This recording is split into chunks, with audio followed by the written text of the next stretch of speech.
Selling your home is really exciting, but it's a very difficult challenge to face.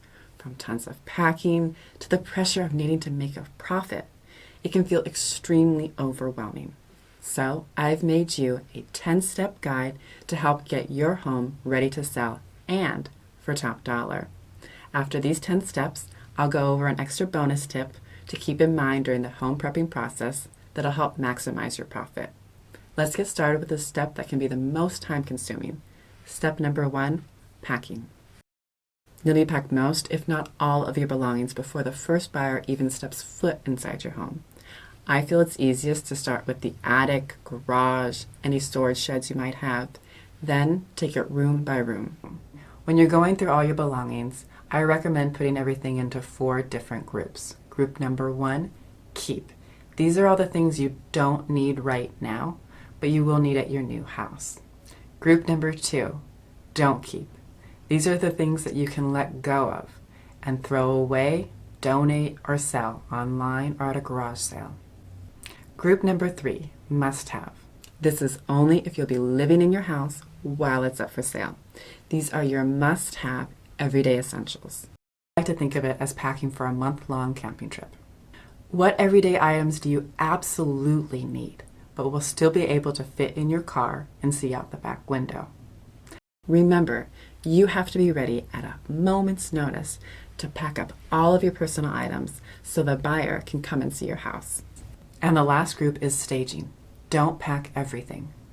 Oftentimes this isn't possible, but if you don't have to, leave out some of the furniture that's in good condition and a few of the decorations. Houses that are completely empty tend to feel cold and uninviting. Empty homes also sit on the market longer and sell for less. Step number 2, storage. People tend to put all of their moving boxes into the garage.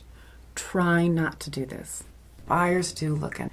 Store it at a family member's garage instead, or your new home or a storage unit. Also, decide if you're going to be renting a truck or hiring a moving crew, or maybe a little bit of both. Make all these calls and arrangements now so you can figure out scheduling and pricing. Step number 3, keys and home paperwork. If you don't already know where it is, hopefully you find a spare key when you're packing. If not, have one made so you can give it to your realtor and they'll put it in a lockbox for agent access. Also, when packing, set aside any paperwork that has to do with your house. Any paperwork you have on your house will help make the real estate transaction go a little smoother. Home paperwork may include things like how much you have left to pay on your mortgage or any receipts on any home remodeling you had done. Step number 4, repairs. When you're packing up, you may come across small things that need to be repaired, such as a slowly dripping faucet, small holes in drywall, or scuffs on walls. Just the little things that need some touch-ups of paint or a handyman to fix, not any long, costly remodels. When these small issues go unfixed, it screams to the buyer that the seller didn't take care of the house and it's going to cost them a ton of money to get fixed. So they offer you less money for your house. Don't let this happen to you. Step number 5, start interviewing realtors, at least 3. Ask each realtor how they will market your home. Will they be holding open houses, helping you stage your home, advertising on social media, or doing videos to promote your property?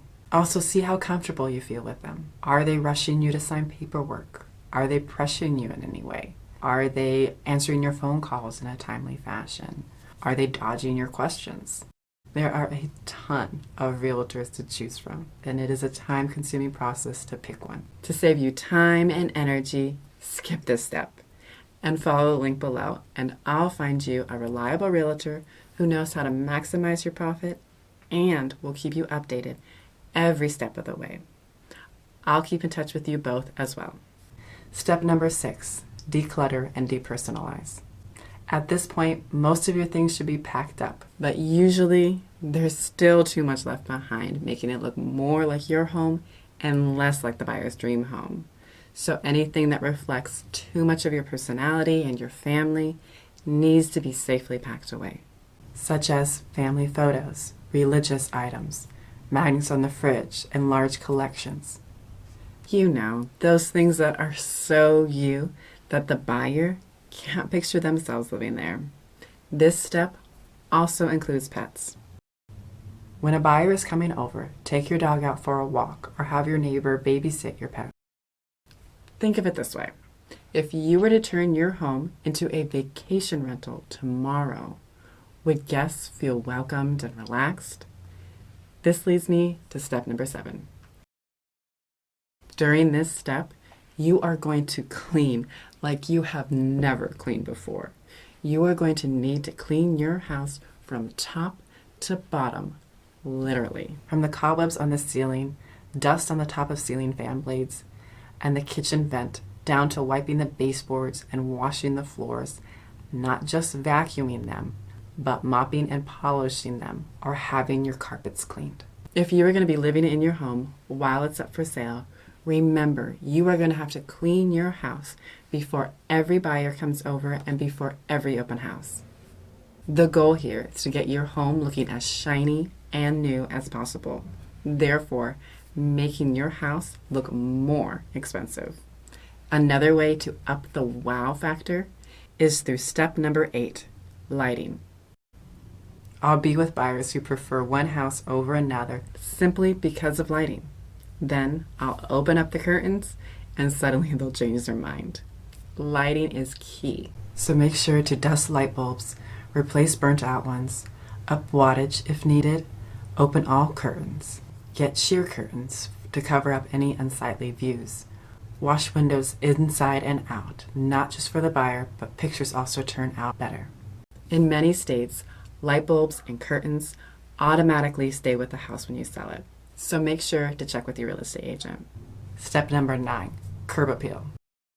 The front of your house is usually the first picture buyers see online.